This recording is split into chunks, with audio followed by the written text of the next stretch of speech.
सार्वजनिक बांधकाम विभागाच्या वतीने पोलादपूर येथे विकास कामांचे भूमिपूजन व उद्घाटन। रायगड जिल्ह्यात सार्वजनिक बांधकाम विभागाच्या वतीने हाती घेण्यात आलेल्या 14 विकास कामांचे उद्घाटन व 48 विकास कामांचे भूमिपूजन बुधवारी ऑनलाईन पद्धतीने पार पडले। या विकास कामांसाठी 760 कोटी निधी मंजूर करण्यात आला होता। यावेळी पंतप्रधान नरेंद्र मोदीजींच्या नेतृत्वात देशाचा विकास गतिमान होत आहे।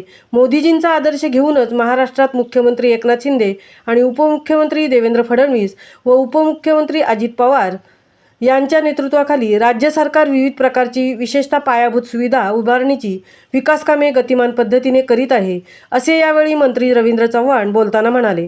नवी मुंबई येथील कोकण भवन येथे संपन्न झालेल्या या उद्घाटन आणि भूमिपूजन समारंभास उद्योग मंत्री उदय सामंत, महिला व बालविकास मंत्री आदिती तटकरे, आमदार प्रवीण दरेकर, आमदार निरंजन डावखरे हे ऑनलाईन पद्धतीने उपस्थित होते।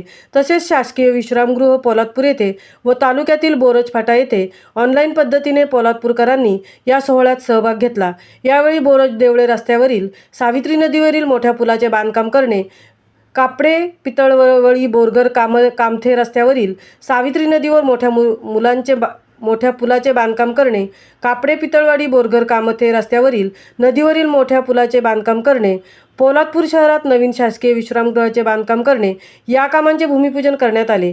तसेच कोंढवी देवपूर रस्त्यावर चोळई नदीवर मोठ्या पुलाचे बांधकाम करणे या कामाचे उद्घाटन करण्यात आले।